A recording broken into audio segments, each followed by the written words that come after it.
నమస్తే అండి రవి గారు. నమస్తే కిషోర్. సార్, వైసీపీ 2.0 అని ముందుకు వస్తున్నారు. జగన్ 2.0 అని ఎక్కడికి వెళ్తుంది అది? వాళ్ళ ఆలోచన ఏంటి? 3 విషయాలు. ఒకటి, మొన్న స్పీకర్ మీద అవిశ్వాస తీర్మానం పెట్టినప్పుడు వాళ్ళు మద్దతు తెలిపారు. రైట్. నిజం చెప్పాలంటే ఎస్. కేంద్ర స్థాయిలో. రైట్. ఇప్పుడు కూడా వాళ్ళు కేంద్రంలో బీజేపీతో బహుశా విడగొట్టుకోకపోవచ్చు. బీజేపీ ఆశీస్సులతోనే ముందుకు పోవాలని వాళ్ళకు ఉండొచ్చని. బీజేపీ ఆశీస్సులు ఉన్నందువల్ల వైసీపీ మీద చర్యలు చాలా ఆపివేయబడుతున్నాయని టీడీపీ వాళ్ళ ఆరోపణ. గొడవ పెడుతున్నారు వాళ్ళు కూడా. వాళ్ళ ఆరోపణలు ఇప్పుడు చాలా అస్త్రాలని వీళ్ళు అనుకున్నవి, అది లడ్డు గురించి కానీ, తర్వాత వివేకానంద రెడ్డి హత్య కేసు కానీ, ఎస్, వాటన్నింటిలో తుది ఫలితాలు కూటమికి పెద్ద సంతృప్తికరంగా లేవు, సంతోషకరంగా లేవు. లేకపోతే సుప్రీంకోర్టు చెప్పిన తర్వాత కూడా, ఉదాహరణకు వివేకా దాంట్లో సిబిఐ ఇచ్చాక కూడా మొన్న వాళ్ళు మాట్లాడుతున్నారు కదా. కాబట్టి ఇవి నేను చెప్తుంది రాజకీయంగా.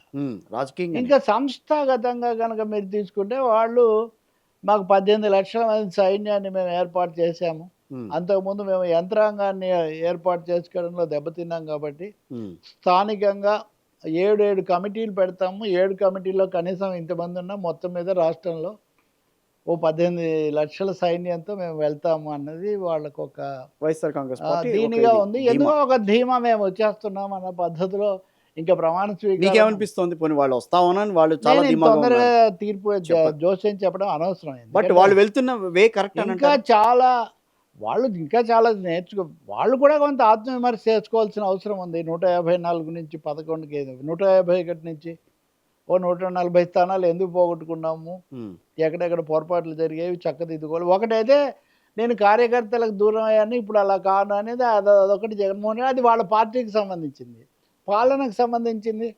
పథకాలు బటన్ నొక్కడం ఆయన నిన్న మళ్ళీ చెప్తున్నారు ఒంగోలు వాళ్ళతో మాట్లాడిన సమావేశంలో. ఈ బటన్ నొక్కడం అనేది దాని మీదే కదా. మీరు 5 ఏళ్ళు బటన్ నొక్కడం మంచిదే, బటన్ నొక్కుతారా, సంతకం పెడతారా, నిధులు విడుదల, దాంట్లో ఏం తప్పులేదు, ఏ ప్రభుత్వం ఉన్నా కానీ. కానీ అదే సమయంలో పరిపాలన అది ఒక్కదాంతో ఆగదు కదా. ఇతర అంశాలు చాలా ఉపేక్షకు గురైనవి కానీ, విమర్శకు కారణమైనవి కొంచెం చూసుకోవాలి కదా. లేకపోతే రాజధానికి సంబంధించిన ముఖ్యమైన అంశం ఒకటి ఉంది కాబట్టి రాజకీయ విధానపరమైన అంశాలు కూడా వాళ్ళు ఆలోచించుకోవాల్సిన అవసరం ఒకటి ఉంది.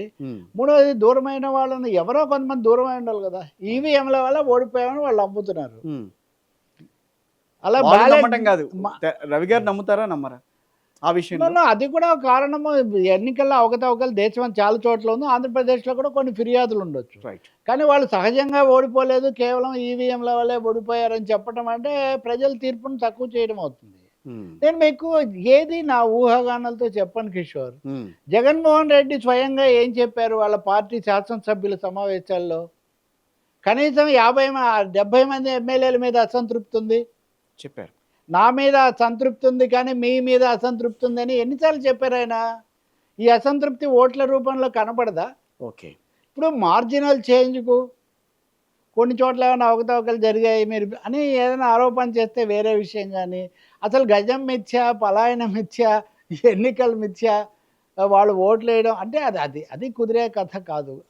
ఆ విధంగా నమ్మినంత వరకు తమను తాము చక్కదిద్దుకోలేరు నేను అనుకోవడం.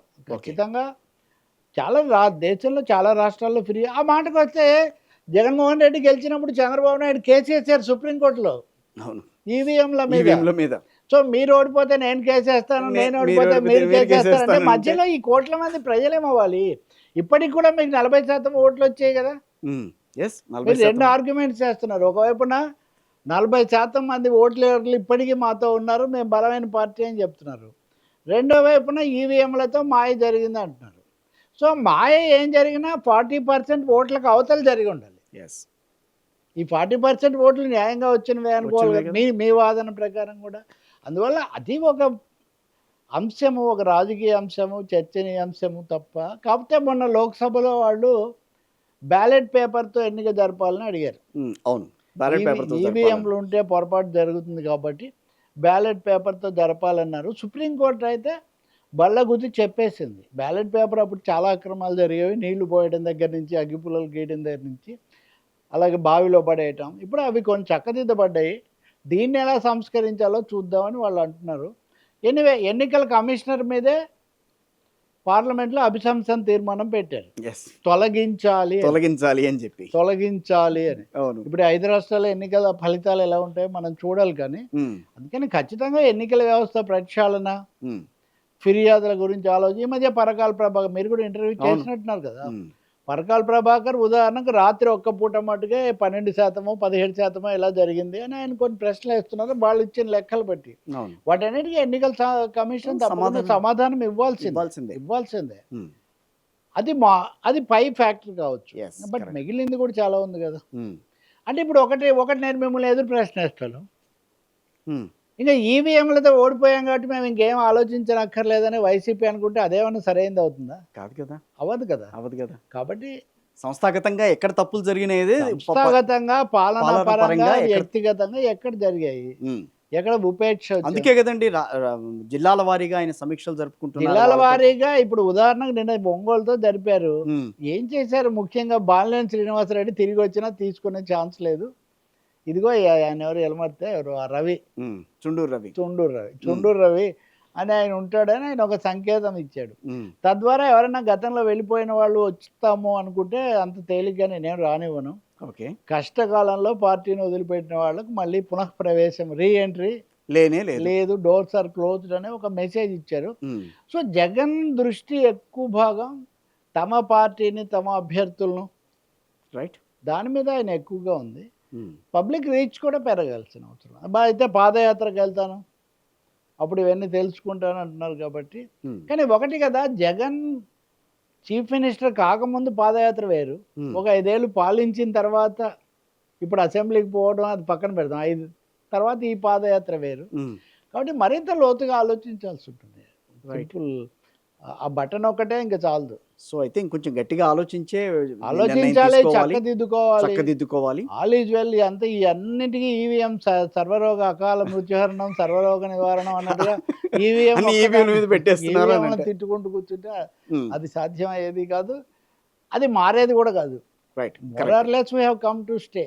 నేను చూస్తుండగా ఎన్టీఆర్ 83లో హైదరాబాద్లోనే మొదటి ఒక బూత్లో ఈవీఎం వాడారు, ఉమ్, శంకర్రావు పోటీ చేసిన చోట. అక్కడి నుంచి అలా పెరిగి అది ఇప్పుడు దేశమంతా వచ్చింది. మానే కూర్చుంది.